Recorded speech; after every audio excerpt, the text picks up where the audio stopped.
We've got a fair bit of prep already done. I have learned my lesson to prepare more than just the day before. Especially since we're in a new plane of existence, there's a whole lot more to write than all the gears and cogs and things that were already set in motion on the last place that we were at.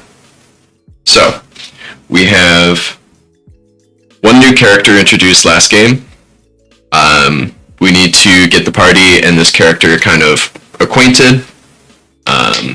Some good inner character dialogue moving. We have 2 more new characters to introduce.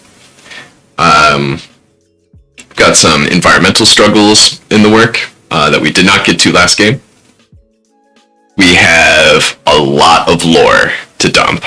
I've done a lot of work on the planar structure of reality of this entire campaign, basically. Some big macro lore has been built.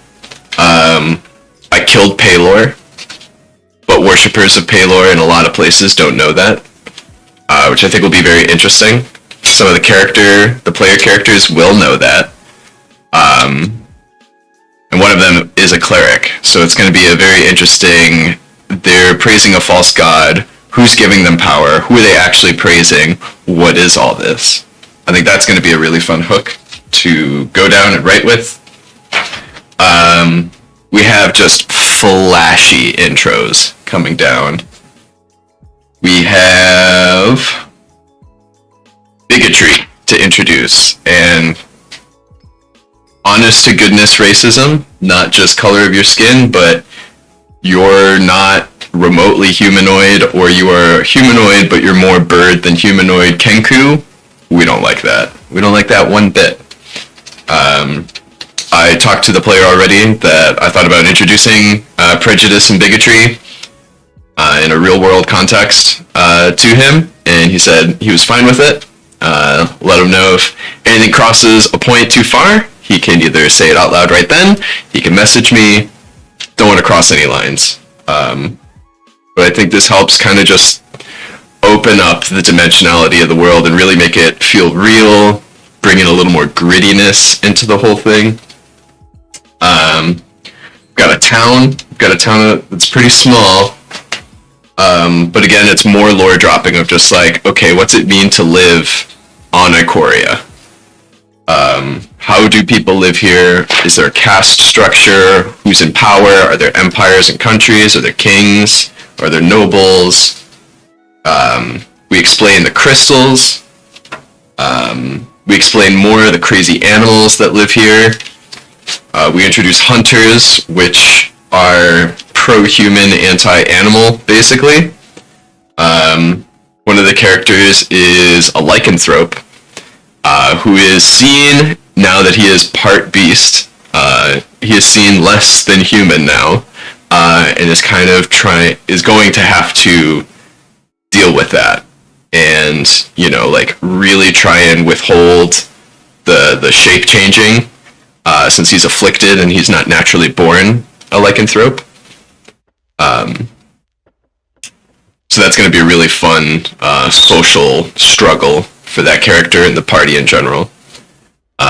He's looking for the Bonders because they are pro-animal, which goes against the pro-people view of most civilizations, or they're not really civilizations as much, just like safe havens on this otherwise remarkably hostile plane. A lot of these safe havens don't even allow pets, because pets can mutate quickly and suddenly cause issues. So it is like a very human-centric culture and philosophy to exist in one of these sanctuaries. Very rigid rule structures in several of them. Several are a bit more lax, but they also don't have quite the same hostilities. They're all in vastly different environments, dealing with vastly different creatures. We've got a ruined city to go check out potentially. We've got crystal lore. I might have already mentioned that. We have a scene of a dragon dying in case they end up going into the mountains. I've had this scene written out for a while, and it'll be great to show them. Plus, then they get to inspect a dead dragon and maybe pull it apart for pieces, take some dragon scales, maybe make some cool armor, maybe carve some weapons out of the bones or something, make some cool things out of teeth, try and take its breath glands. Could be really interesting stuff. If I'm a betting man, I will bet that my party looks at it, goes, huh, and then just leaves and completely misses a lot of opportunity. But that's okay. That doesn't make them any worse of players. That is just the problem of being a DM and setting up a bunch of secret things and hoping they bite into it at least a little bit. Sometimes they don't at all and they just walk past. And that's fine. Let's see. They see that there's magma flowing. Magic's kind of just everywhere. And I'm introducing a squire to one of the new characters that was introduced last game. He is going to be a bit of a story shepherd for the players, because I'm getting the sense that being too sandboxy is letting them just kind of like veer off in random directions, and they may feel directionless as well as they start to veer off, just like looking for a grander purpose or something that like really pulls them in, that gives them a sense of like, we have to do this, then this, then this, otherwise everything's ruined. Kind of a hook. So the squire will definitely help with that. Maybe be a bit of a voice of reason. And he's also just basically, that's this character sheet here, he's basically just knowledges and some crafts to help them if they're like trying to build a ship or a structure of some sort. He can help guide them so that if all of them are untrained, at least he can like bring these players' ideas mechanically to life, which would be great. I don't want the limiting factor to be like, oh, none of you are trained in this skill, so you can't do it. That's kind of lame. So, get around that little skirty thing without really breaking the game at all. And he's a wizard, so most of the time if combat happens, rope trick, climbs up the rope, goes into the pocket, pulls the rope up with him, waits till it's over, pops back out. Easy peasy.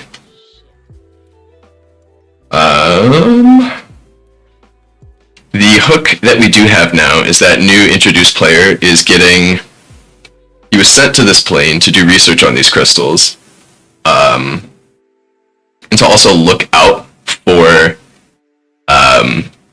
basically the sword that Crag, the older player that brought the rest of the party to Ikoria, basically keep an eye on that sword and make sure it doesn't get around to other swords. There are 9 of these legendary swords that they all saw in a painting. This new character had gotten a debriefing from an Illumian cabal of high elders. Belongs to an evil god who was shattered into many bits. His sword was shattered into 9 pieces, which became these 9 legendary swords. The party has one of them. They have not run into any others yet.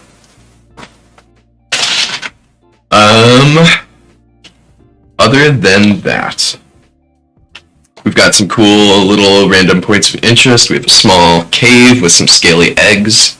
They can either choose to take them, ignore them, eat them, what have they. It's going to be an ambushed caravan, which is going to be torn apart by terror raptors. It'll have just, some loot, some treasure. Currency's not so much of a thing as resources and things and barter and mercantile trade of that sort is exchanged more often, just because things are so hostile and you don't want to mint a bunch of coins that then go on a wagon that never make it to the next city because it's such a hostile place, and then you just lost a bunch of gold that you could have used in something else, when you could have just made that into a couple rings worth the same amount of exchange value.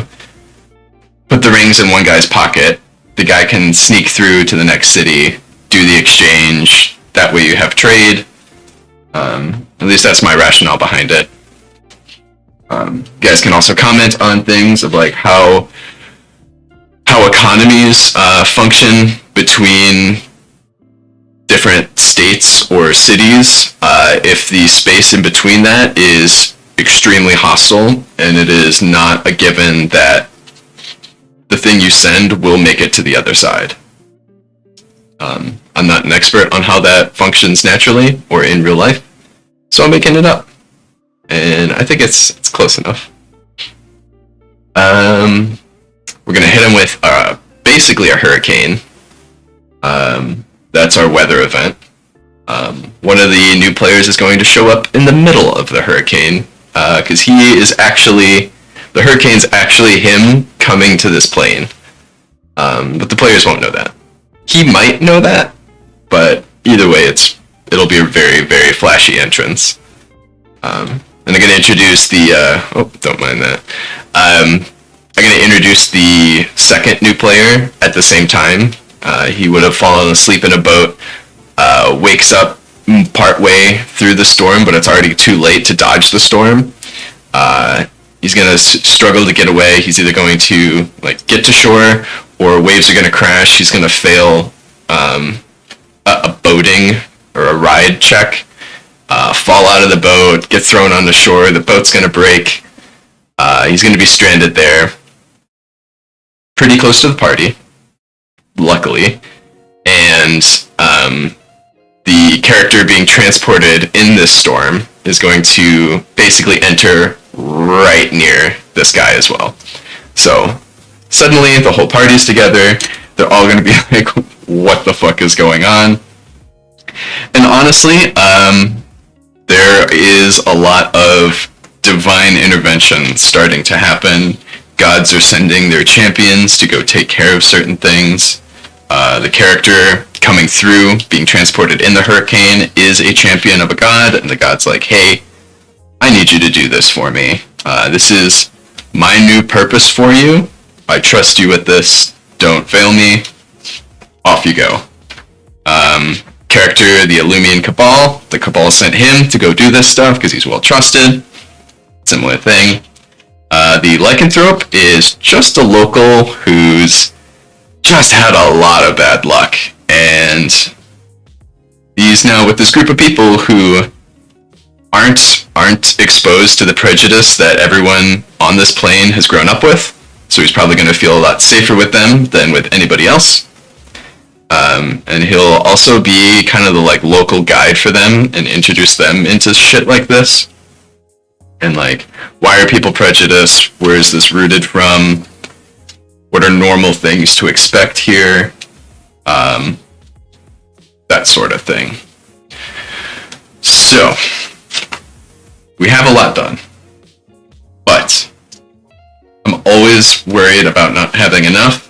And if we overdo it, then we're just extra prepared for the next time, and we don't have to prepare as much next week. We still got time. So, storm comes, introduce the next two players. They go to sleep for the night, wake back up. Prayers, study, meditations are had. The squire double checks the extraction zone that they have to go to. That they have to make it back in, I believe, 2 months' time is when the Cabal is going to teleport them back, and they have to be in a certain area. Luckily, he has a arcane sextant kind of measuring device that looks through interplanar space and can see where this region is. And as this plane moves naturally, that extraction point is stationary and doesn't move and static. So as the plane shifts, technically this thing shifts as well relative to the players on the plane. So they're kind of going to have to chase it. It was already far away. It doesn't move quickly. It's not like they have to race this thing to make sure they get there in time in 2 months, but there's a bit of a deadline, and it is moving, so it's a pretty heavy nudge to go in this direction. It's also the old party, none of these new characters, it's part of the old party's only way out that they know of so far. Other than waiting around for this sword that got them here, but they really don't know how this thing works. They know it's extremely powerful, but they have no idea how this thing works, for the most part.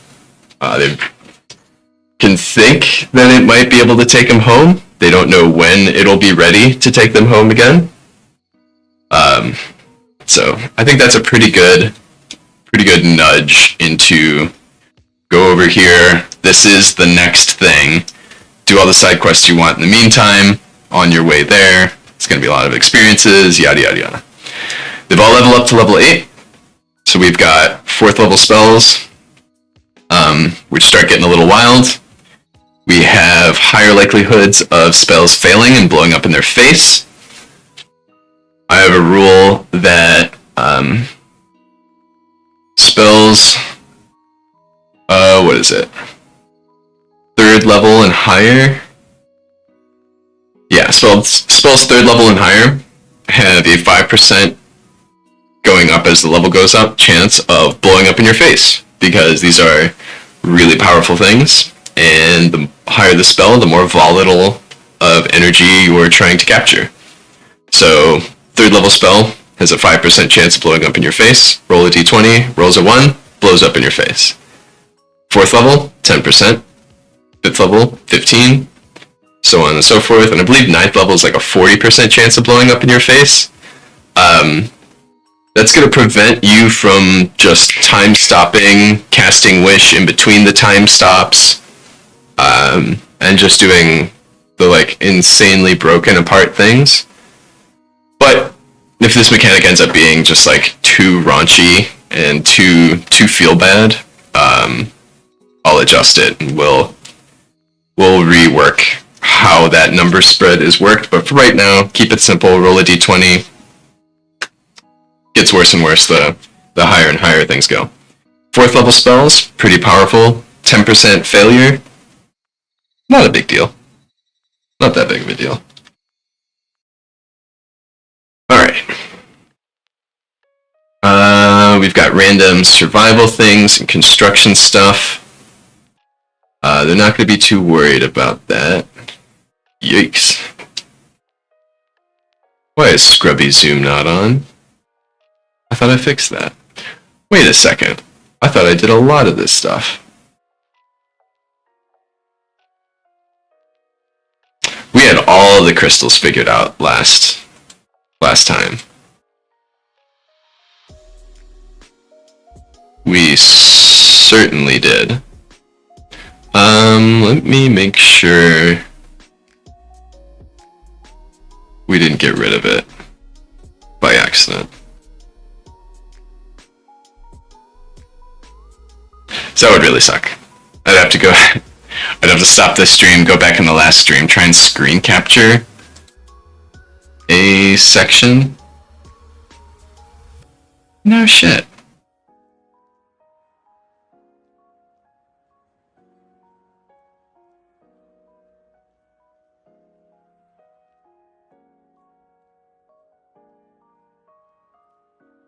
Oh, that's right. We also have these guys to reintroduce, at least one of them. You can probably introduce this Rakshasa looking thing. I know you magic nerds will know what that is, but don't, whatever. It's an image. It's a highly altered image. So yeah, we can bring him into things. I think we can make this like the ruler of Lava Brink. So Rakshasas are like supremely evil, but that doesn't necessarily mean the entire town's evil. The entire town could be just lovely. People sometimes go missing though, which he's actually eating. But outside of that, and like he can alter self to look like a human. Yeah, let's do. Can hook in with the lycanthrope. Our lycanthrope character is a werepuma. Yeah, it looks like a puma. So, okay. Well, we'll rope that back in. And this is a big callback from like 9 or 10 sessions ago.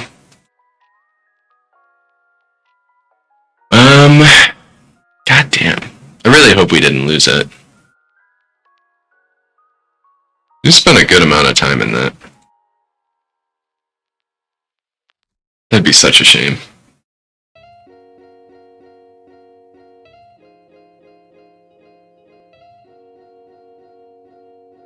You know what, I am just gonna stop the stream and go... Nah, I don't have to stop it. We can do it in real time. Fuck it, we'll do it live. Go to Twitch.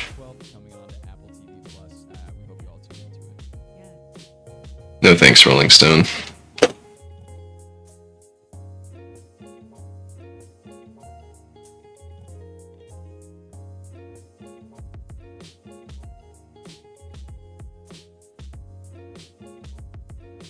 Channel. That's me. Let's see, videos. Cool.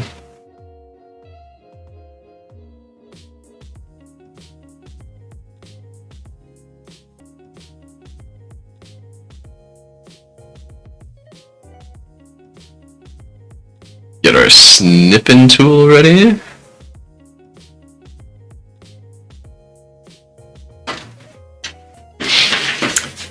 I also found this, like a, oh, what the heck? There we go. Oh wow, my hair was great that day.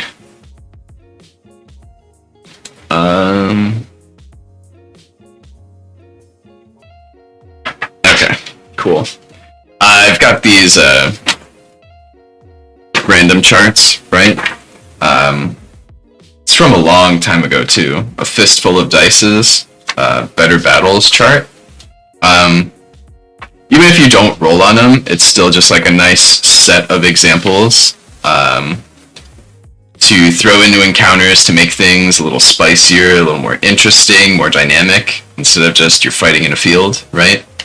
You could be fighting in thick sinking mud, a rickety rope bridge that overhangs a chasm. There'd be racks of spears and shields along the walls. Could be a wall spout intermittently spewing fire. Blood red anti-magic crystals. Kind of like that with the Ikorian idea. We can probably fit that in one of those colors. And then just like events of the room begins filling with water. The room begins freezing over. Fallen weapons float to attack the PCs. Which means like dead things, weapons they drop, they begin floating, start going. Enemies begin polymorphing. Floor falls away in sections. A treasure chest appears. A massive tree erupts from the ground. Just like fun, wacky, almost like Naruto style events. Alright, let me steal this.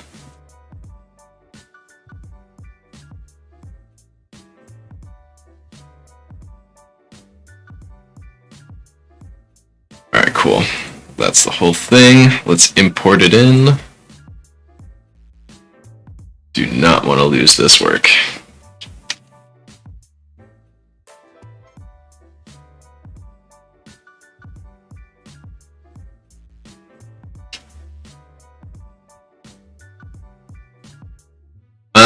So we can add a color. Let's do like a milky white, I guess.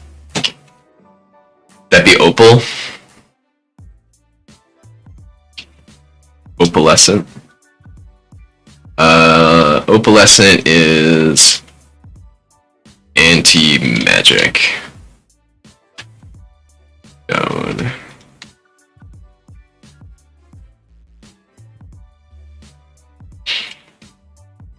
Suppresses magic.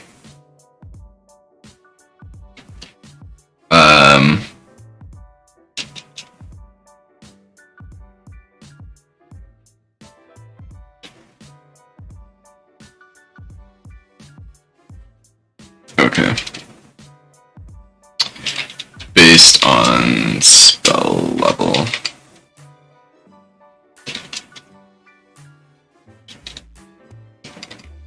Based on level, I can probably interpret that fine. Based on like the effects level.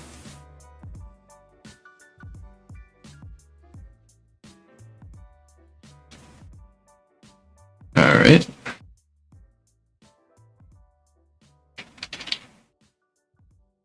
Cool. Like it was always there.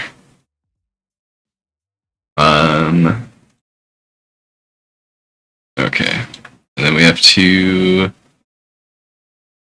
throw it in here. Sight 10 feet.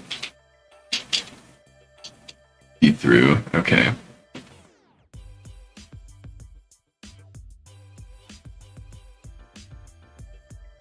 Telepathy with paired bond.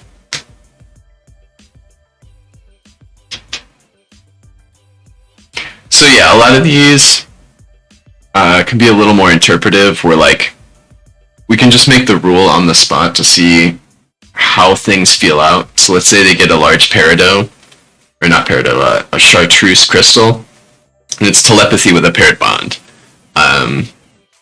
They only have a quarter size thing. It could be telepathy within like 20 feet.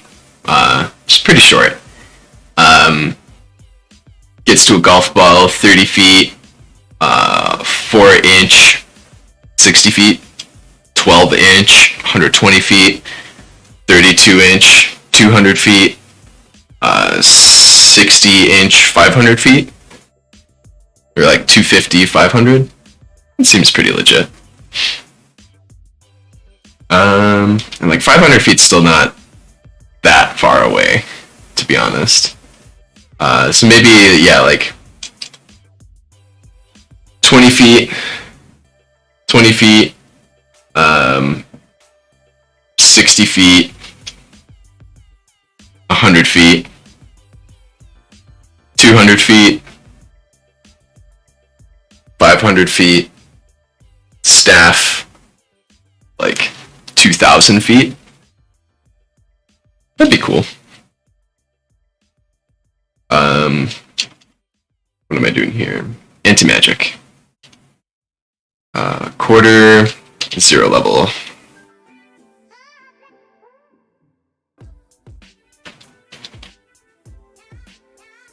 Actually not even. Let's do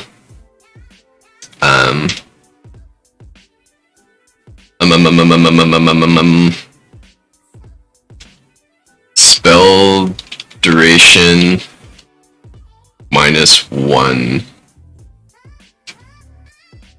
round, minute, hour.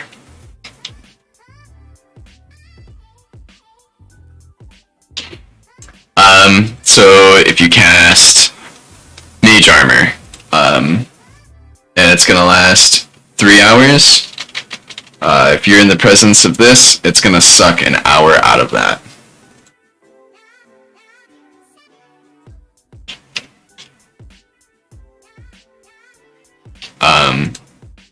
You cast something that lasts 4 turns, it's gonna last 3 turns. That's really good for a quarter. We can slap that onto another one.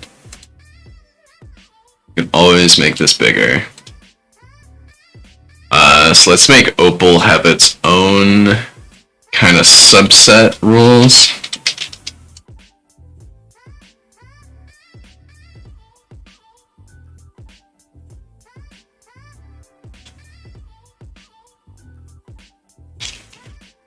P-sized, same as above.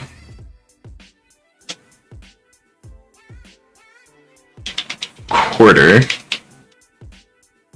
I cannot type. Quarter size. We'll do like 50% chances, because that's not the end of the world. That's not just a flat stacks piece. 50% chance. Cancel level 0. Spells within 20 feet. Golf ball. 50% cancel. Level 0 to 1.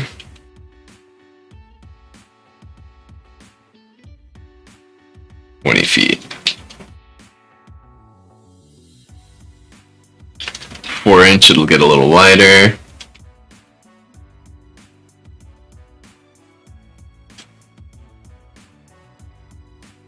Oh my god. Oh my god. Come on. Come on.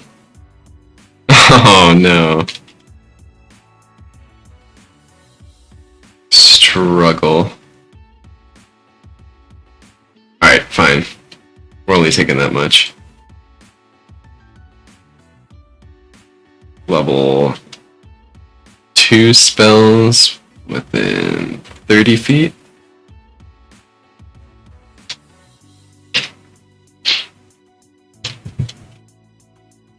"12-inch opal." We can just make this really fucking rare. If you're reading this and being like, that's gonna get out of hand real quick, you can just make them rare.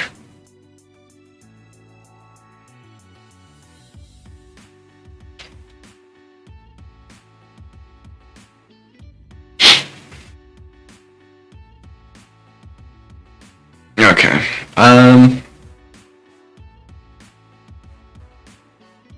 Yeah, I do feel like this should be smaller. 10 feet, 20 feet, 20 feet.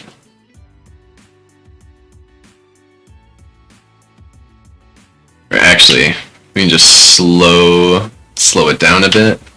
Stays 10 feet, then it doubles. Where it can get even like a bit wider.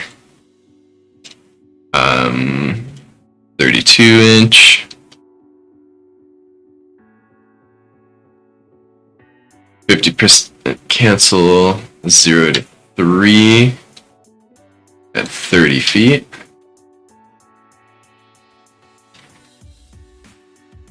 "60-inch. I mean, canceling a 0 to 4 is pretty good for just holding a wand.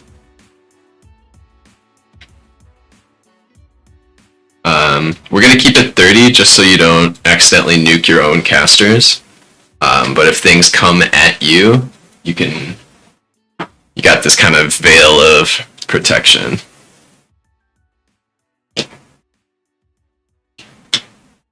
One in 10 chance to express.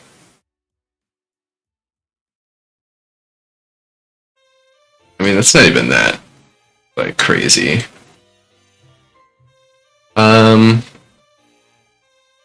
Shit, I gotta paint over it. We'll make it... This is the other nice thing of, like, coming back and looking at things with a bit of a fresh mind. Can kind of mold over for a bit. Yeah, we're gonna skip that. I'm not a fan of this. That's fine. Coming back with like a fresh mind, you can just kind of feel it out better. You can intuit what could be a better choice. What's a die that I wanna roll? See if this happens or not. 1 and 2 seems too good for a pea-sized thing.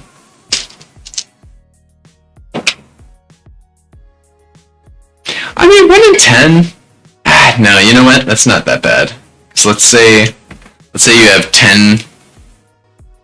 10 pea-sized stones of the same thing on you, or like embedded in your armor at somehow.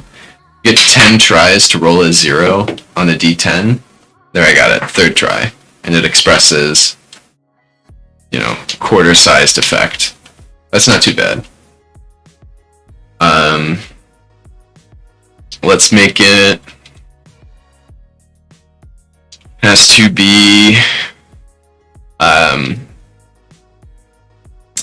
what's it called? Socketed.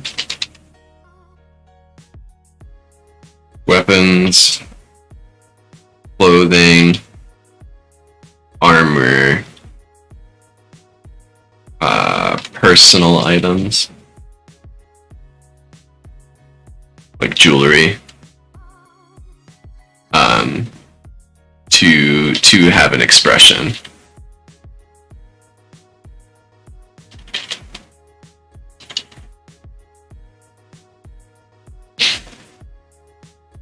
Yeah. I think that sounds pretty good.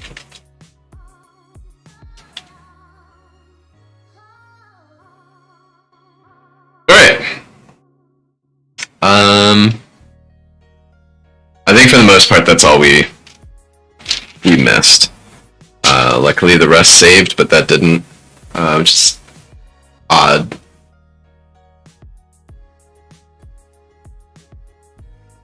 Alright. So, they come to this town. Holds less than 200 people. Steam Vale, Hunter's Lodge. There's a smithy who's got a tying to the apex predator of this region. Grismund, the witch doctor. Inn Tavern, and Hudrick, the enchanter, who also has a small library. The enchanter's got a thing for them to do, the smithy's got a thing for them to do, the hunters have a thing for them to do. Don't have anything for the witch doctor. The witch doctor, I got the perfect thing, because this also ties in with something the Warforged potentially needs to do as well, and this can help show that player the process of acquiring this thing.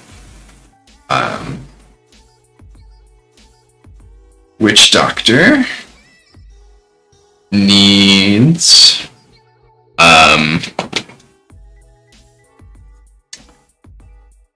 one of each kind of elemental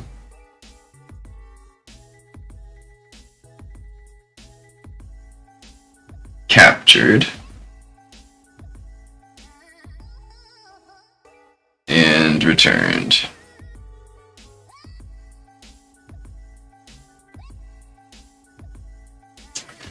They don't need to be big. Doesn't need to be big. Doesn't need to be the whole thing.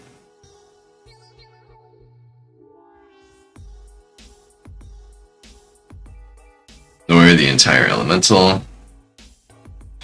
I'm sorry I'm writing this down by hand and you guys can't read it. But I already have enough written out in notes, honestly, that it would be a little incongruent to pop over back to this in the next one, or going forward as we build that Squire character up. We'll be back to the screens.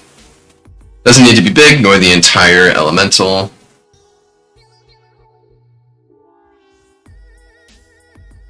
But needs to fit in these jars.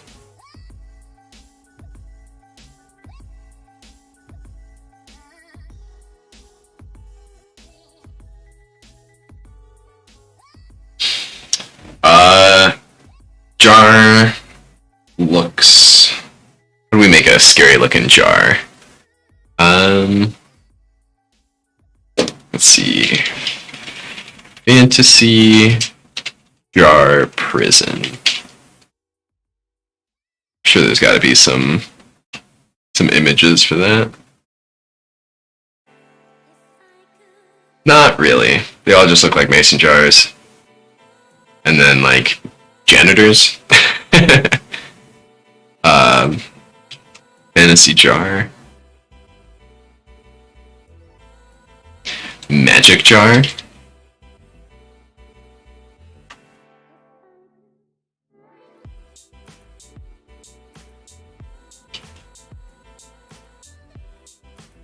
D&D magic jar.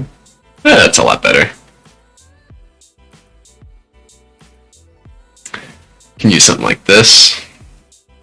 I kind of like it. If we can't use it now, I can definitely use it at some other point. Maybe. Always love me a good brain in the jar. This is, what, Alchemist Jug? Alchemy Jug, yeah. What's he up to? No. Those are all pretty lame.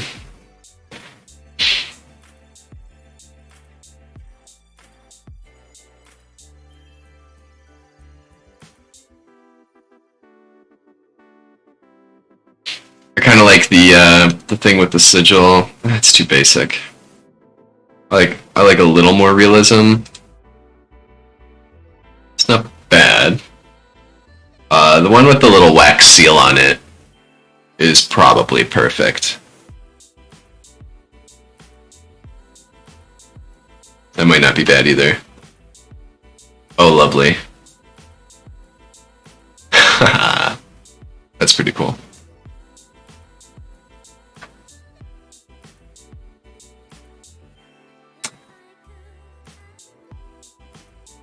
It's got like a name tag. I could definitely nudge some trouble from a player who's a little too curious. Oh yeah, I love these. These are great. Shout out to whoever made that. Who do I give credit to?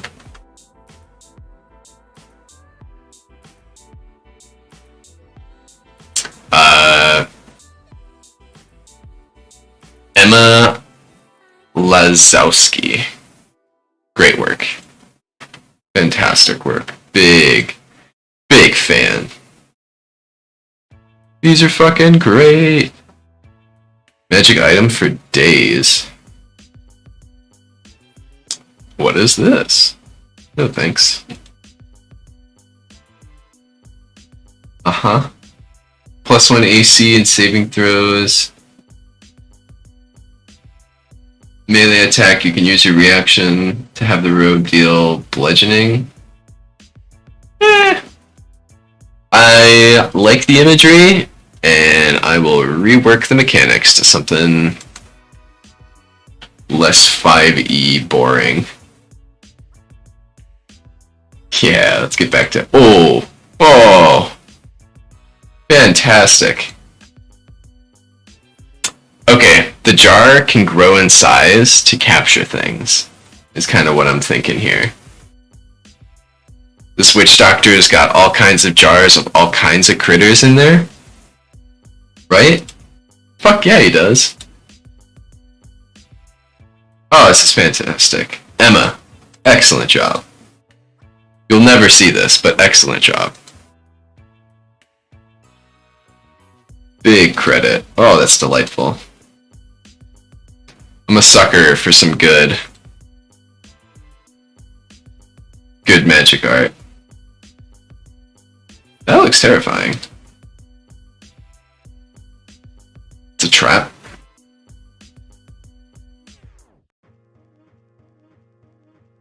I don't hate it.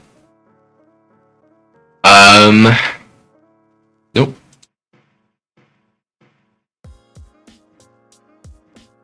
Yeah, it's a very Ikorian kind of creature.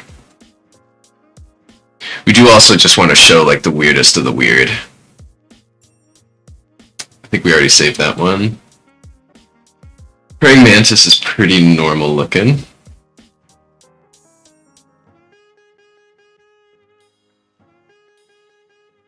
Mm-hmm.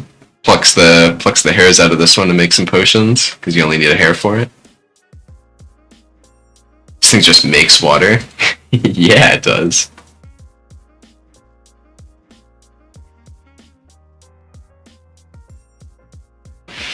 Fascinating.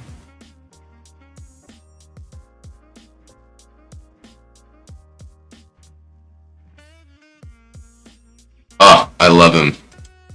I love him. Okay. So this is actually perfect. So, compiling the visuals together. I'm going to do this over here real quick. Oh, no, we're good. Let's get all the jars. Witch Doctor. All the jars in one place.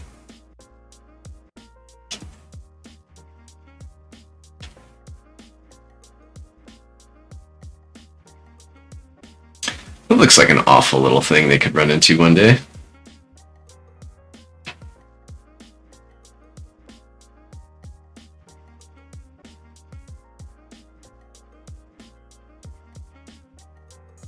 Yeah, look familiar? Looks a lot different here, though.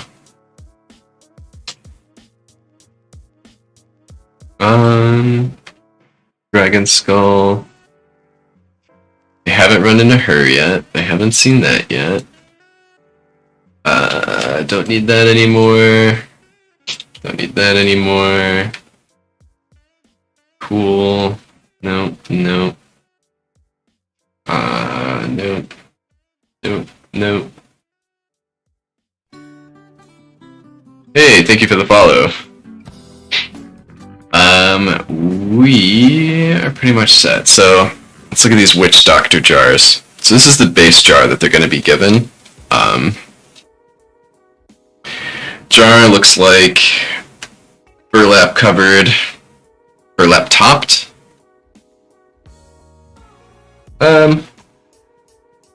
A glass jar with burlap stretched over top.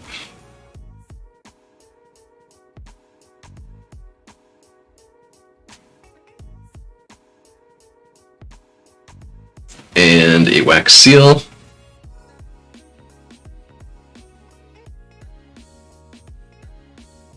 Pressed into, what do we call that? Twine, rope, wire? It's kind of like a cable, like a steel cable. Onto the glass. So the seal is pressed onto the glass, holding the cables. Iron cable in place.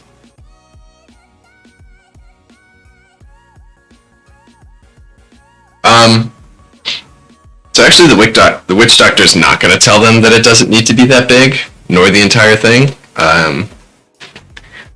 So this Witch Doctor is going to have a good old time and be like, I'll see what they come back with. I only need something tiny, but if they come back with something huge, sounds great.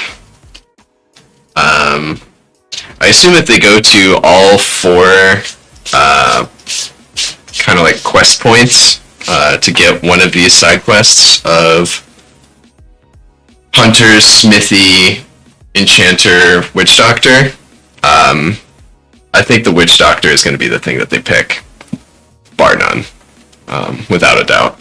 Especially with these fun images, it's pretty easy sell.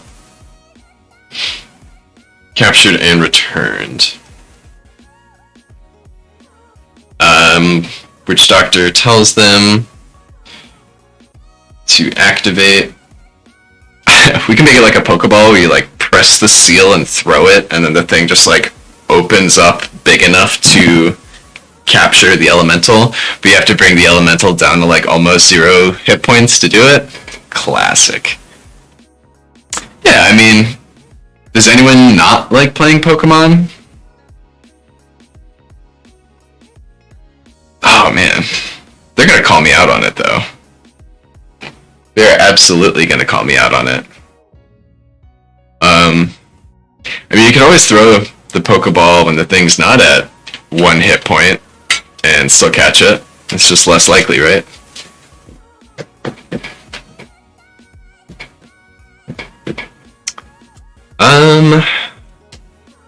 Yeah.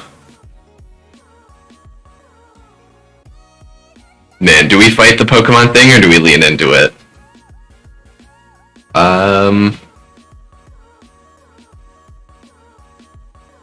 We gotta lean into it. It's too fun. To activate,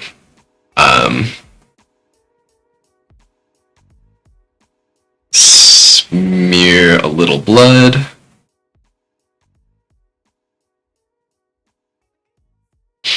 Across the seal.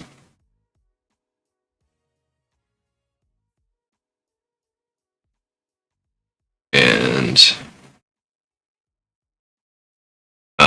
place on the ground. Alright, so we're not going to throw it like a Pokeball. We got to get the thing to walk over the jar.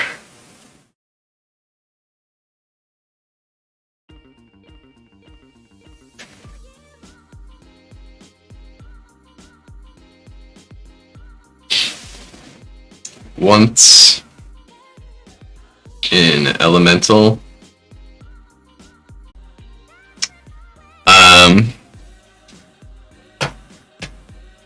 So, interesting thing I just thought of. Capturing an Era Elemental is going to be really tricky. A, where do you even look for one? B, they're practically invisible.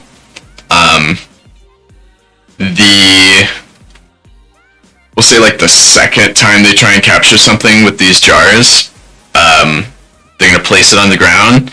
It's going to expand and envelop something and then close back down and stay there. And whatever their intended target is still going to be there doing its thing, and the jar was just activated and is capturing something, or has captured something, and they can't really see what's in it. I think that'll be a fun little, like, wait, what the fuck is going on kind of moment. I love keeping my players guessing, because it just makes them dig more and ask more questions, which means I can make more of the world up. So I'll make a quick DM's note. On second capture attempt, unless they're trying to capture a water elemental, but I'll have like the water elemental like crawl out of the water coming towards them, or pull itself out of the snow or something like that. Second capture attempt. After activating,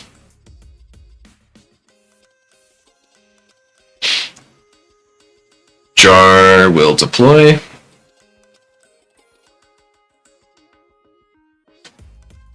Seeming to capture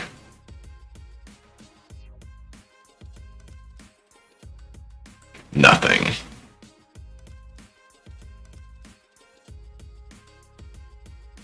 But is now locked.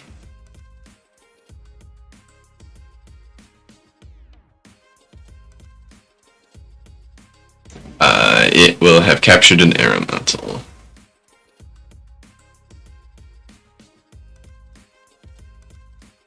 Could be a small one too.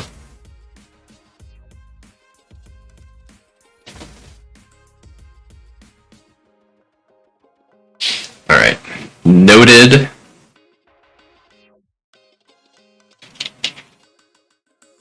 I also hope that the artificer in the group tries to take one of these apart, figure out how it works, and then put it back together again so that they can make more of these. If they're able to capture elementals, and we end up going to Eberron at one point, or any of the other millions of material planes they could go to, being able to build a flying ship would be pretty dope. And then I can start introducing silly things like spelljammers, and then they can just fly to the next planes, and wild 15th, 16th, 17th, 18th, 19th, 20th level stuff. This could be a good starting point for it, but they may not know any better. I want this last, though. There we go. Alright. Capture jars are good. Let's look at the map. So they are... Yeah, they're there. They haven't seen the end of the road yet. This is the town that they're gonna find. Unlikely that they cut through here. Because they're gonna come here, see a column of steam, cross the bridge, see the town. I do have to rewrite. I'll just move the town. Fuck it. Right?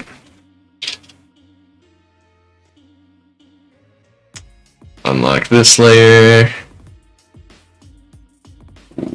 Way too big.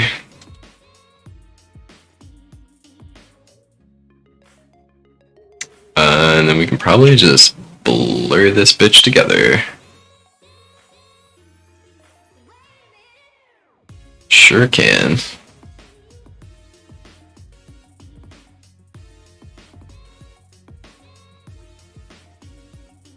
Boom. It's like it was never... Oh, it's like it was never there. Good enough. And then we will just move a town over.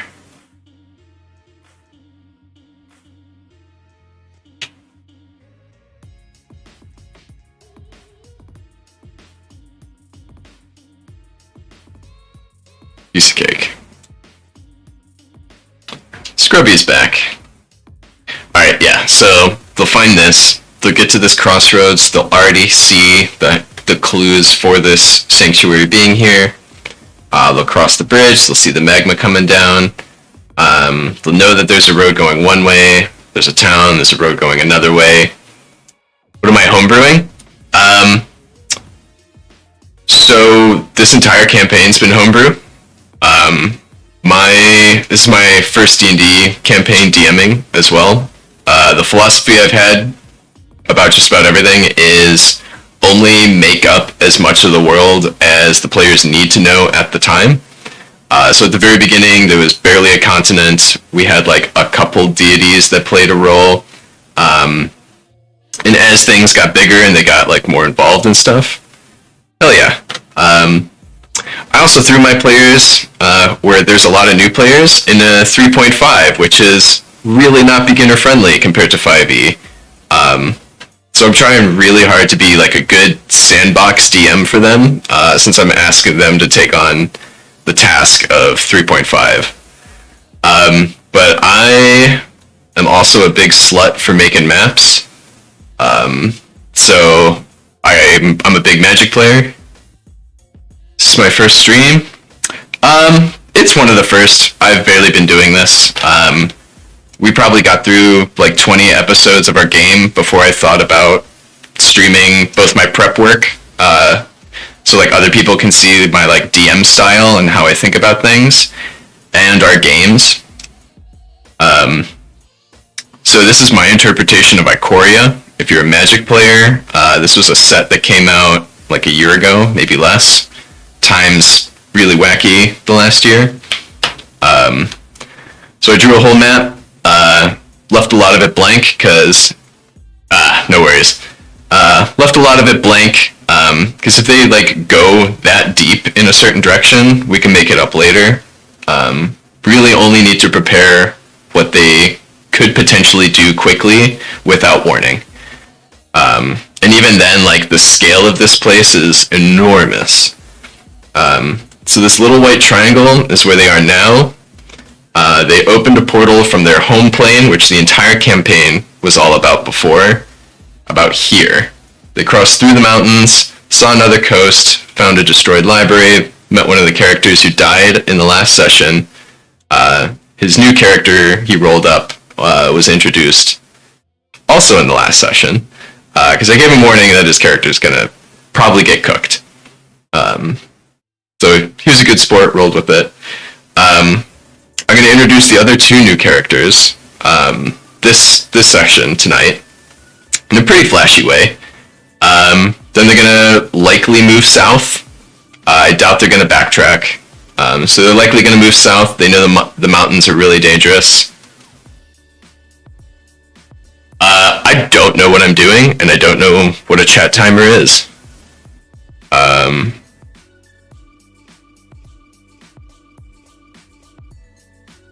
Did I fix it?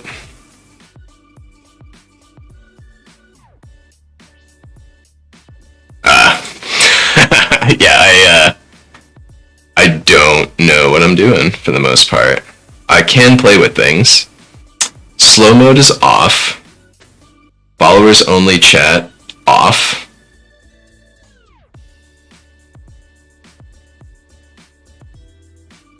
Oh man, that's awful. Yeah, I don't want you to wait 10 minutes.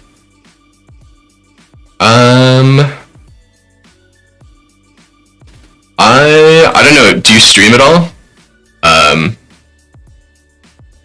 If you do, I'm using Streamlabs, I believe. No, Stream Elements. I'm using Stream Elements. If you're familiar with it, give me any pointers you got. It might also be a weird Twitch thing that I have. Nice. Well, thanks for following and chatting. Might be a Twitch thing. Do you know if it's like a Twitch setting where like chat's only enabled after like 10 minutes into the video? Because I can fix that pretty quick.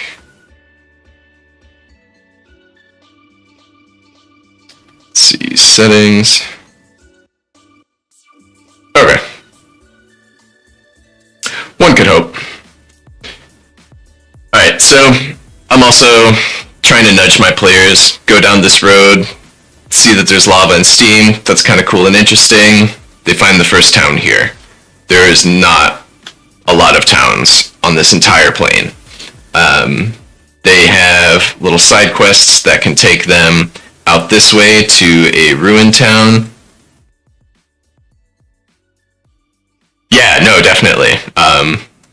If I would have known that was on, I absolutely would have turned it off. So thank you for letting me know about that. If anything else comes up that sounds weird or anything like that, feel free to let me know. Get the players over to this abandoned city. There's also just forests of crystals growing, which will also be kind of cool. If they follow hunters, they can go deep into the mountains, where I have a kind of like a cutscene of a dragon dying or getting killed by several of these creatures here. Or they can go towards this next city, which one of the new players had come to, rested up, and then left from. Basically just another fishing town. Lava Brink is like the actual city of this entire area, Raugrin. The only other like actual cities are Dranith up here, little fishing towns, and I haven't even given it a name yet, but I have a really cool photo of this place. Orn is another place, but no one knows about it who doesn't live in Orn. And then there's a floating city. I'll randomly place it somewhere of floating, basically like hot air balloon city, kind of Bioshock feeling. Yeah, I mean, feel free to steal any names that I use as well. If you're from the UK, I take a lot of inspiration from how they name towns there, where it's just like quick descriptor of the thing, town name. So like Stoneshire, it's rocky there. Oh, I mean that's fair enough. I tend to have like 2 to 3 syllable names for things. Like I can pull up the host plane that we were at before.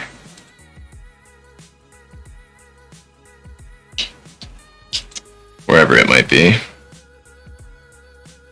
I also like Nordic naming styles, because you can use just like people names as place names, because most people aren't super familiar with them, so it just sounds fine. It sounds foreign enough.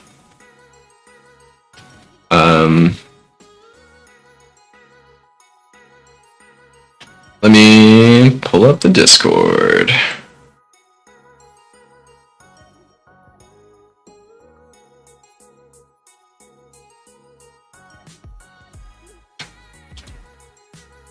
I absolutely should have these somewhere.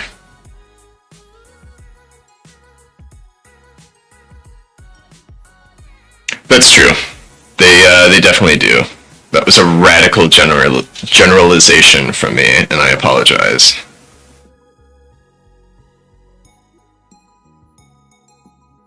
Here we go. So here's the host plane. Not even finished yet, right? The map originally was about this big. I started the players down here, and they took a ship up here. And then they basically hung out in this whole area. They ended up getting their own plot of land up here. And they basically ran back and forth a bunch of times. They didn't even see this west coast over here. They didn't go over here in these seas at all. But several of the characters are from this continent, which I had just drawn up. But they haven't gone there in-game. This whole continent has fallen apart into this crazy, basically, world war inside there, and people started summoning demons, and then the demons started manipulating things, and things just spiraled completely out of control. Otherwise, I have a whole bunch of cool things ready to go around here. This isn't even the fully updated one, but a lot of cool stuff. And then I can show you... Where is it?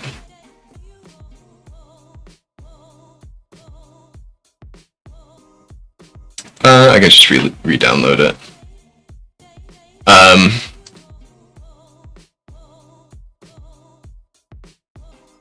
Open original, save image. So this was basically the, nice.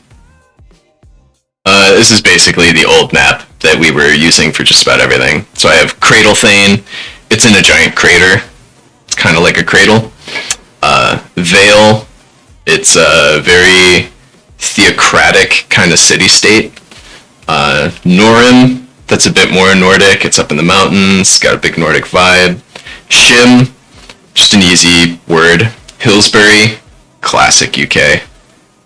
Tristram, completely stolen from Diablo. Wavebreak, it's on the ocean. Bremen, totally stolen from Germany. Cape Town, totally stolen from South Africa. Brottenheim, just some cool words put together. Nibelthim, just some cool words put together. I thought nibble was kind of a silly word, and so I made a town out of it. It's not super hard. Plus, it's all just like 2-syllable, 3-syllable things. Once you have like several city under the or city of the something, you can get real confused. Sure, you can get confused with completely made up town names as well. But my brain just works better with this kind of a thing. I know you didn't ask for a critique, but that is my quick input on all of that. Alright, so back to prep. We've got the kids. Paranoid settlement of elves who live atop a mountain, city beneath the stars. Love it. Yeah, that's a good name. City beneath the stars. Yeah, love it. Sounds great. Why are they paranoid? I'm very curious.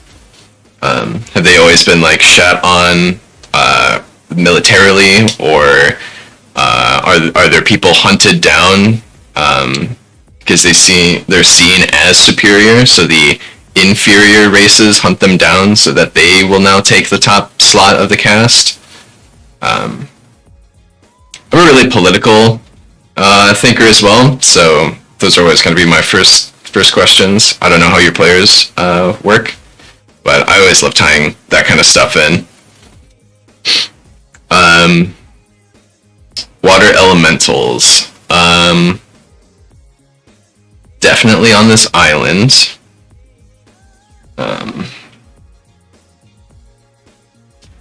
Island.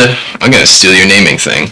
Island of the Ceaseless Falls.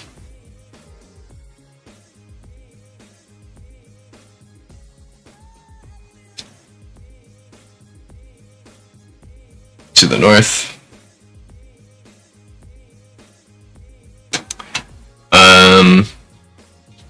I've got a pretty good image for that. Let me open up the drive.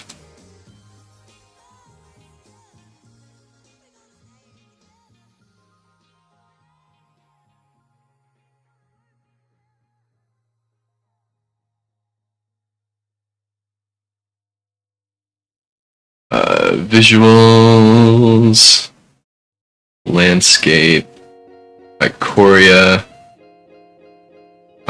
These all go in Undatha.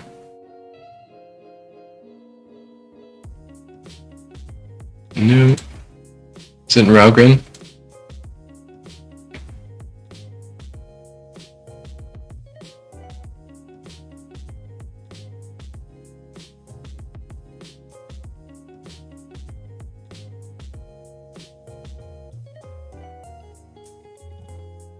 Oh, nice. That's fun. Kind of bad guy elves. I like it. It's like if a small country discovered nuclear weapons and all the big countries are still like World War II titans. Like titans of military power. It's a very interesting conflict of power struggle.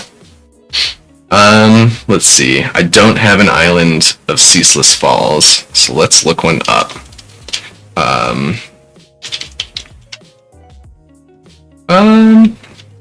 Waterfall Coast Fantasy.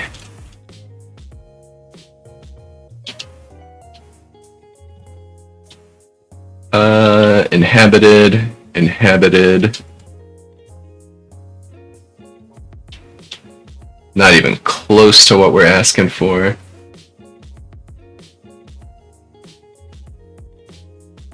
Cool, but not what we're asking for.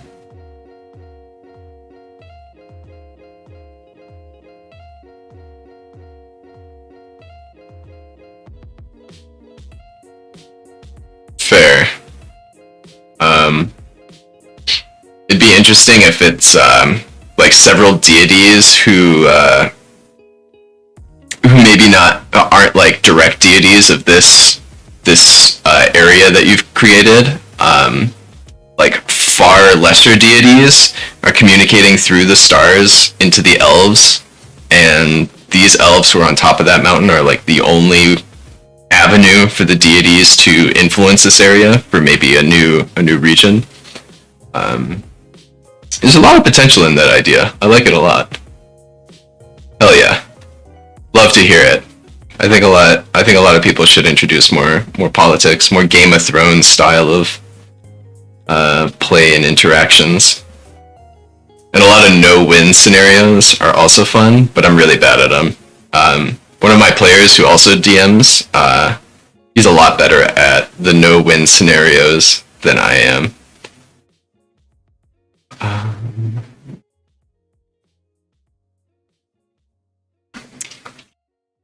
Maybe we're just missing island.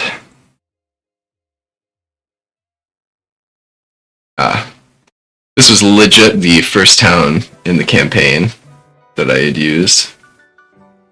I don't hate it, but we need waterfalls.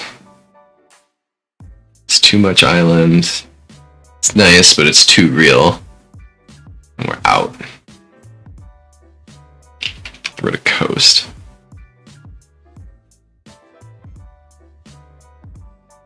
If there wasn't a temple on it, and it wasn't so high in the sky. And it's only going to show me floating islands.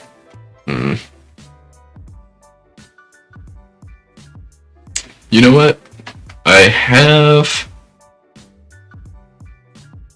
swear I have an image somewhere.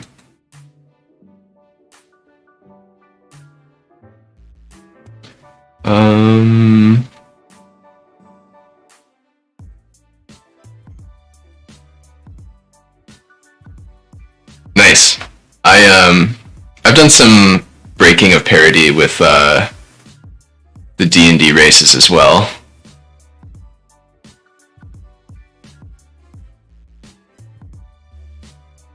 That's actually really weird that you bring up a gnome giant conflict. I have gnomes and giants being the original races of the home plane that I was showing earlier. And yeah, the gnomes ended up, well, they were enslaved by the giants at first, ended up growing enough in number and organizing well enough that they started overthrowing the giants. Many millennia war ensues. Gnomes end up figuring out how to open portals. Yeah, sure. Always steal from history. Gnomes end up figuring out how to open portals, bring humans, elves, dwarves from other planes to help them fight giants. Tide of war turns. Giants are almost all but extinct now, and everything is so far in the past that all of these new races are completely normalized here. They learned this when they snuck into one of the last cities of the giants that they accidentally discovered. The players did. And they got the whole world creation mythos.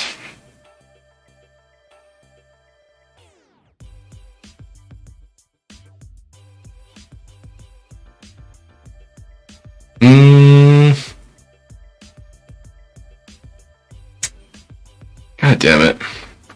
I don't want to spend too much time looking for this thing. I like it if that was ocean and not clouds.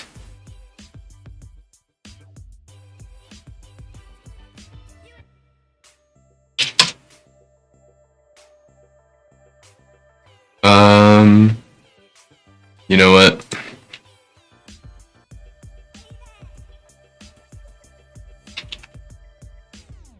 Coast.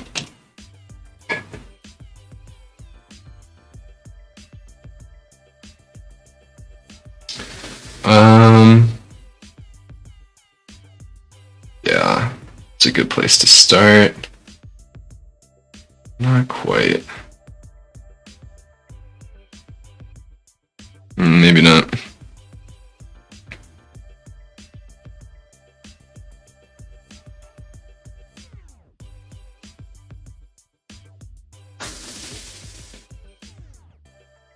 Had some cool giant characters who loved the festival. Okay. Got along with everyone. Awesome. Tear down the order. Gnome who was the king at the time. Nice. But yeah, there was like a sect of giants who still harbored like bitter feelings towards... Ooh, I kind of like this. Bitter feelings towards how things had happened. I don't know what that is. I don't know, Tinmouth Priori?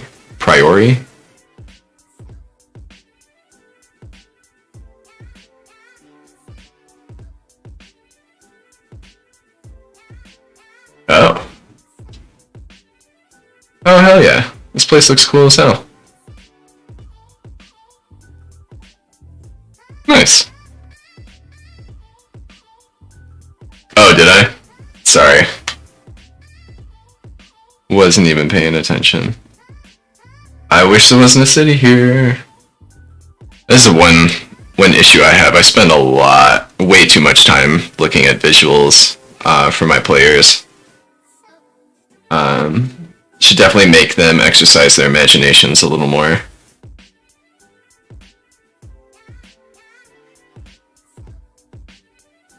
Nice. I wish I was in the EU or Europe in general, living near castles and old culture. We just got strip malls here in America.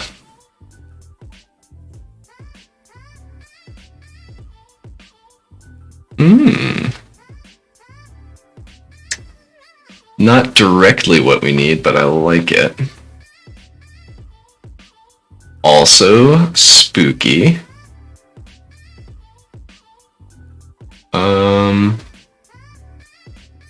Yeah, none of this is really doing it for me yet. We got an hour to game time. Oh, yes. Hit me with another one. Alright. Giant crab fight when they're looking for water elementals.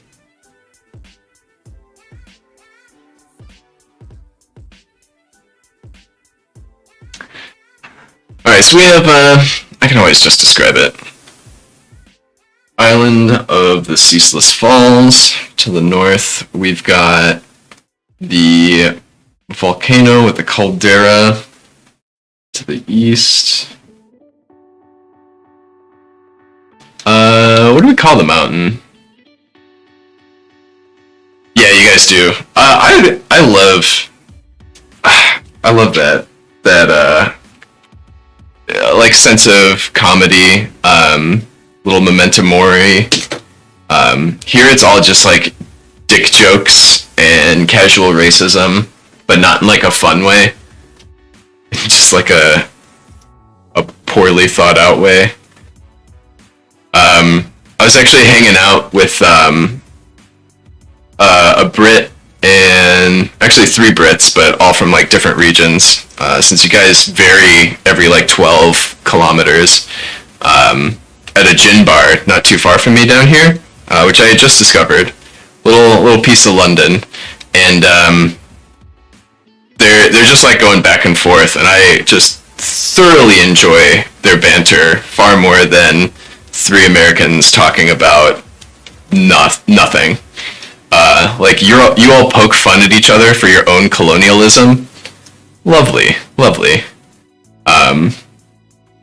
Like our comedy's down to like a 4th grade level, an American 4th grade level.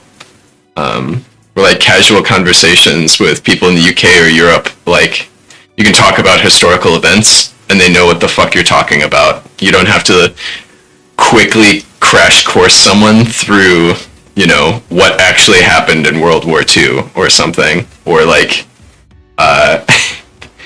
India used to be part of the British Empire and what the ramifications were. No. I mean, we definitely have good stand-ups. I mean more mundanely. It's just like peer-to-peer kind of conversations.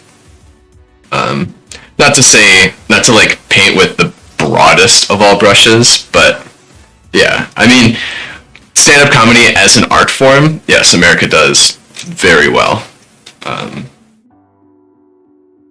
But the common person is a lot less interesting to talk to, in my personal opinion. Need a volcano name.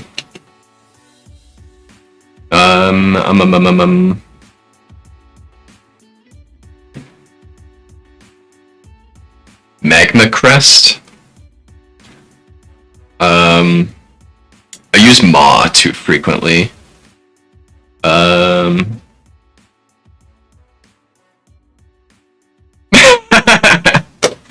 don't ask her to, one of my friends visited the States and the woman he spoke to thought they got rid of England because it was old. Don't ask her to point it out on a map. Or do.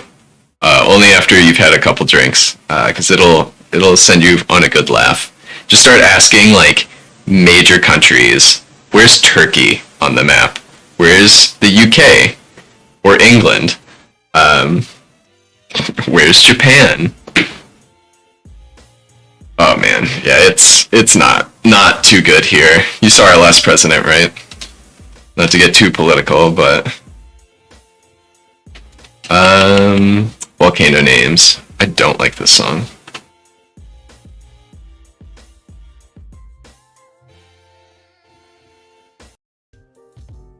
That's better. That's awesome. Little New York. I gotta incorporate that. Yeah, I see your current PM, and you're like leaving, but you're kind of not, but you are. Yeah. No one's perfect. That's for sure.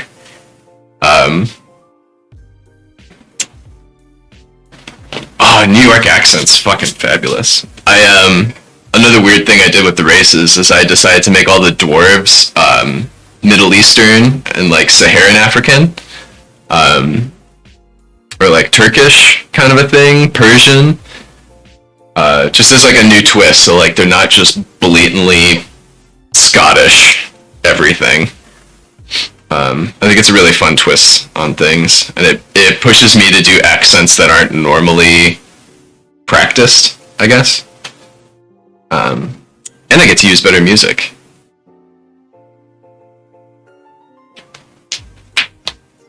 Fuck yeah, that's awesome. I can do a really good Eastern European or Russian accent. And one of our players, the person who brought everyone here, basically, does the Russian accent. And if she does it for long enough, I start accidentally slipping into it because it is just too easy for us as Eastern European folk that we are.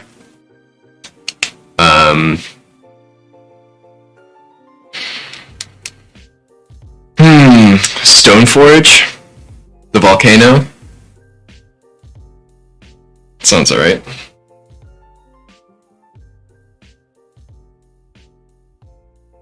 Stoneforge. Ah, that's also where the smithy wants them to go, so they could hit two birds with one stone. The volcano to the east. Just follow the magma.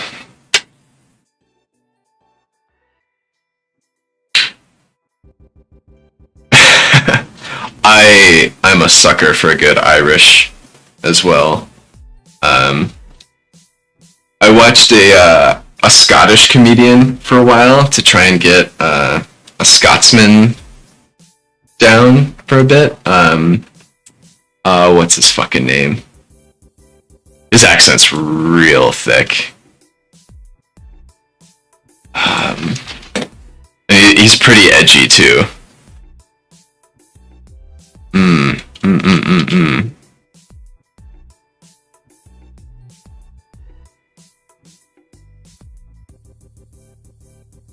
Frankie Boyle.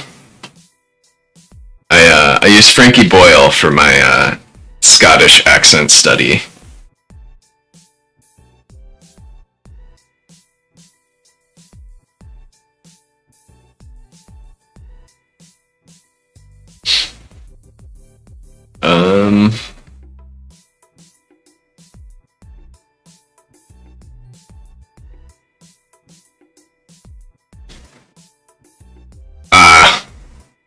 That's alright. His old stuff is still out there. I don't think I've listened to any of his new things. I think the most recent I listened to was something from like maybe 2017.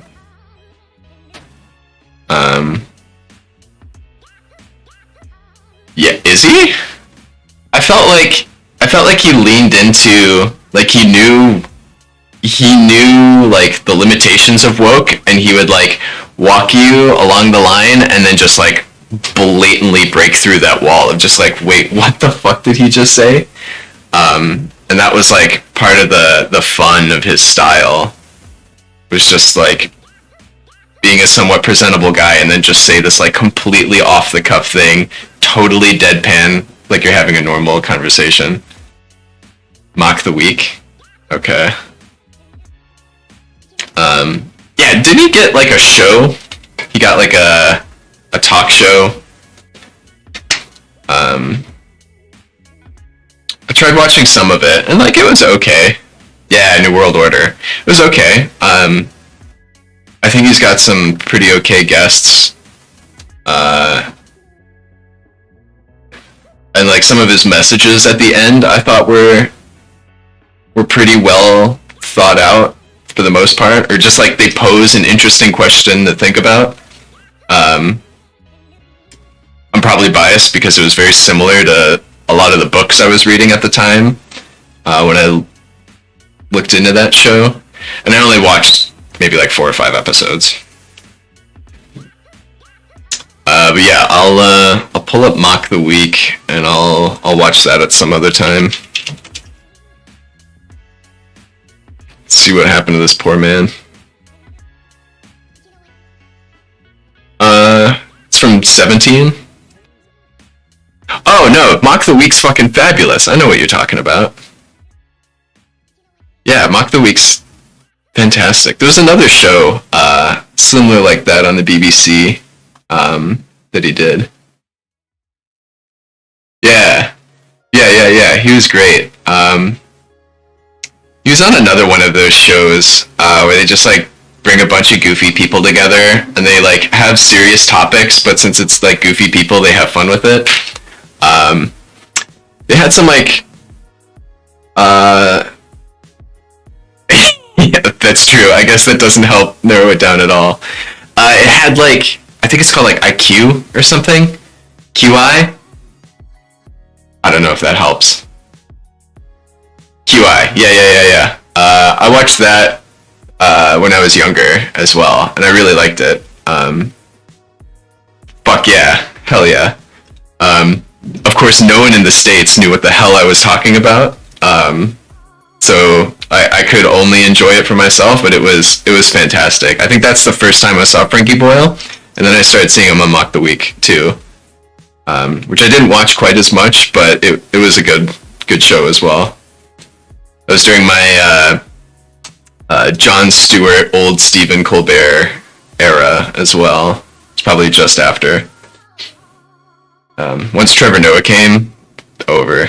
It was all over. Once Stephen got big airtime, it was over.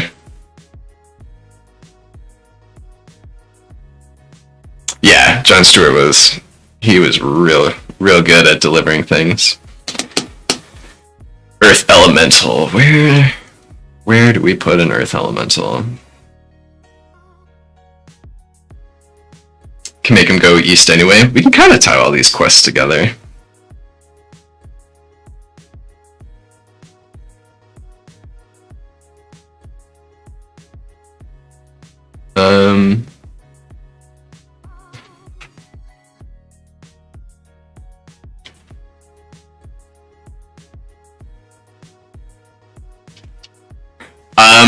You should see Stephen Colbert before he went on The Late Show. That's how he got a show. That's how he got that gig. And that gig is basically him just growing old, being able to be goofy if he wants to be. Otherwise, he just says what's on the script and gets a giant paycheck. I think we will. I think he sells cars really well to the people who watch him. Cars and pharmaceuticals. I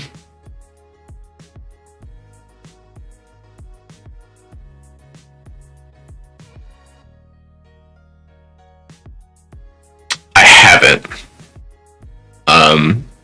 Can you put links in the chat? Because I can just pop it up real quick.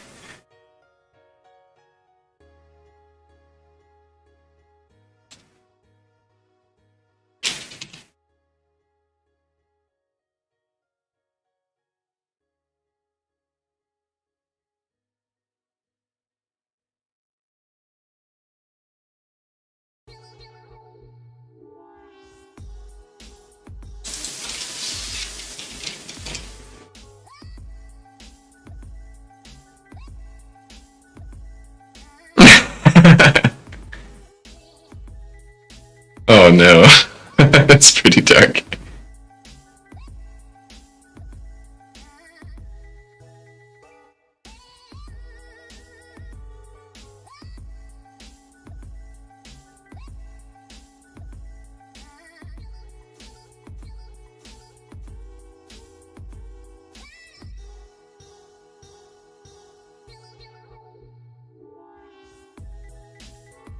Cape of Granite Quills will be this area.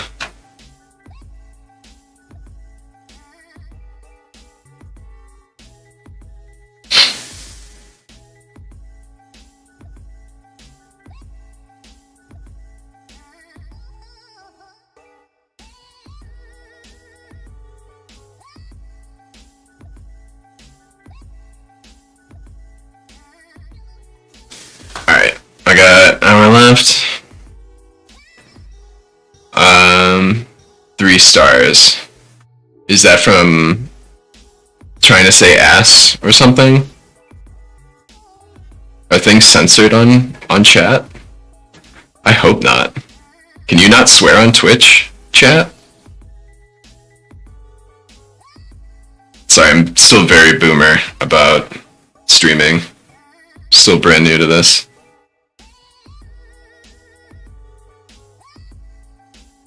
Oh, yeah, I just get 3 stars above that last. You can, I don't see any stars.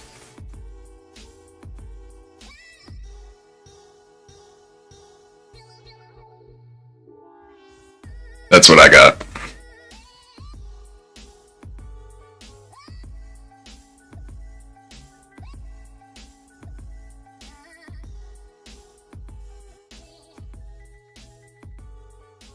Oh, okay. Let me see. I think it's a setting I saw. I think it's called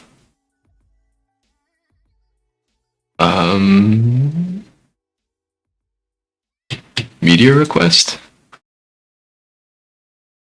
Videos on your stream. No, that's not what it is. That's true. Hey man, thanks for watching and for talking. Every Friday I'll be here. So, very latest, I'll see you next week. Thanks for coming by. Appreciate it.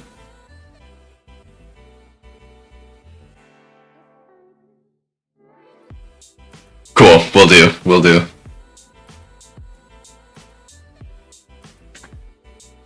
Sometimes stand up.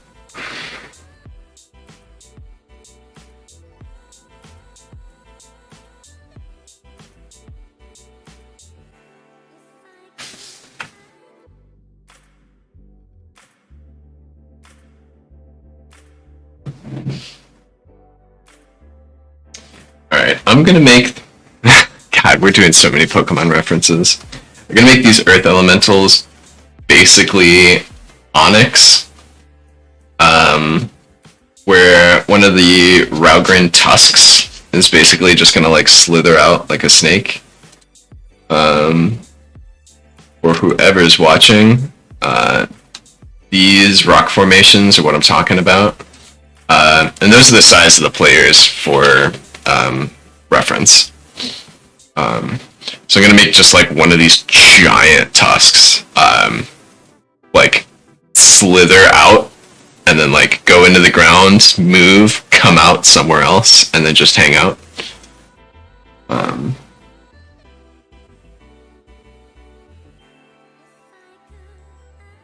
I've just been colloquially calling them tusks. This is kind of what they look like. They look like shark's teeth, but I think that's too simple.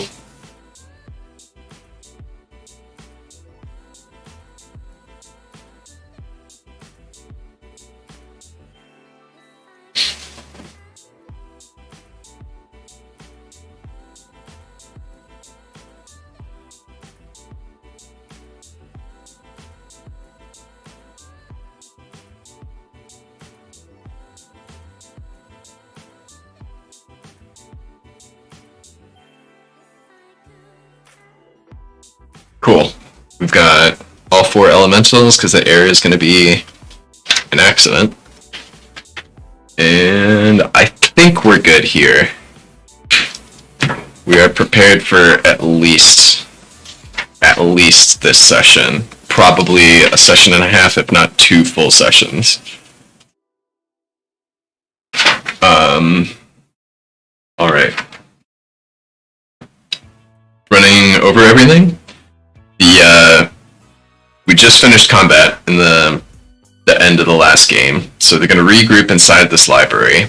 We're going to introduce the squire who's been hiding underneath the library in the trapdoor that they never ended up opening. He's going to end up being down there. Players are going to talk strategy and introduce this new character that had come in the last session more formally. As well as Alfreditas Lorebank, the squire. Alfred's going to introduce to Tal that they have to keep up with this extraction zone as it shifts across the plane, and the time that they have until they're expected for extraction. The building is going to be ready to collapse, forcing the party to move out, going somewhere. The new character is going to want to examine the sword that Craig has that tore the portal to bring them here in the first place. Gonna hit some pretty deep lore. Drop that this fallen god was shattered into dozens and dozens of pieces. This sword is a fragment of the god. This god killed Pelor, stole his crown. He took Vecna's eye. He tortured and killed Moradin, the god of dwarves. And then he used Vecna's eye and parts of Moradin's body to create Olid Damara, the trickster god.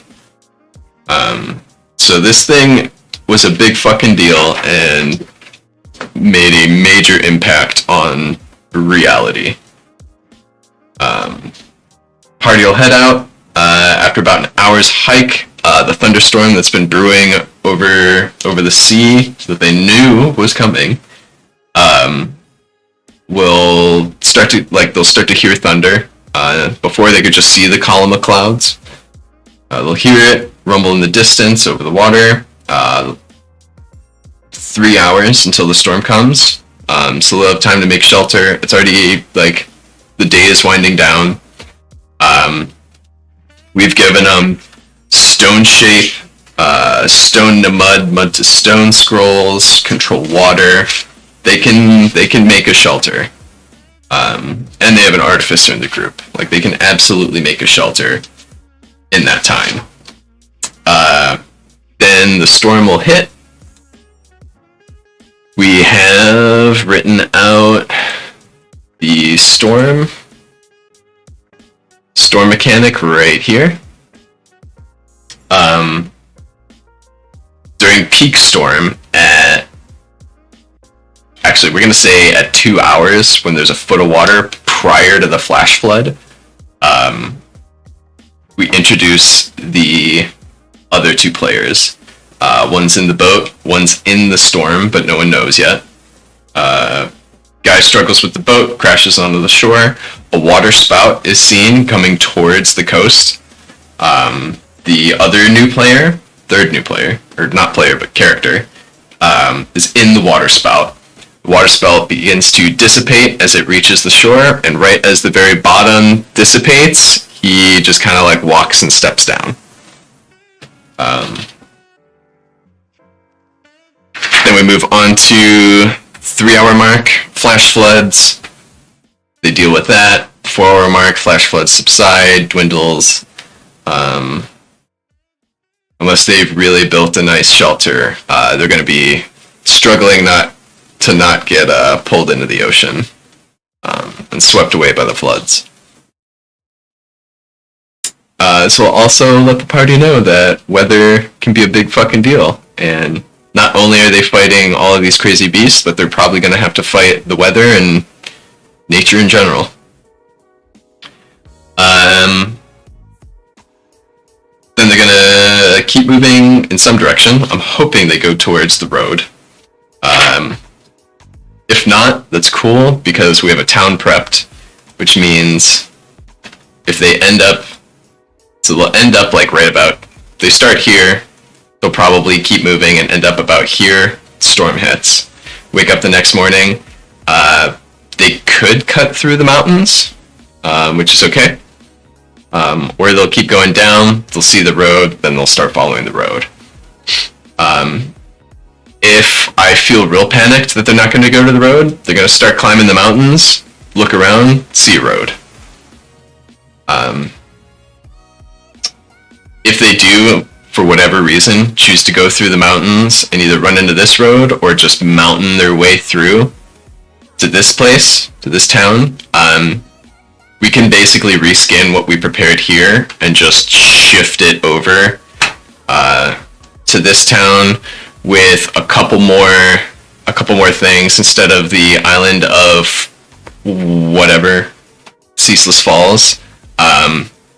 Water elementals are in this lake, and they form the lake, basically.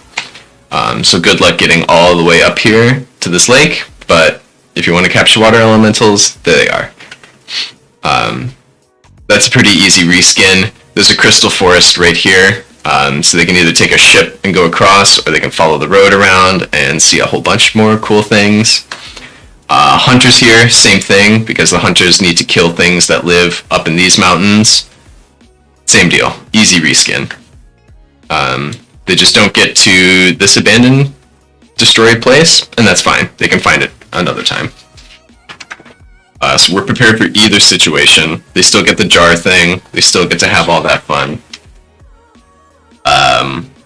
We can still show a small cave with scaly eggs in it. We can still show an ambushed caravan. I think we're good. I think we're good to go. Alright, we got 45 minutes. I need to cook myself a delightful dinner and get a cocktail ready. I will see all of you guys in about an hour.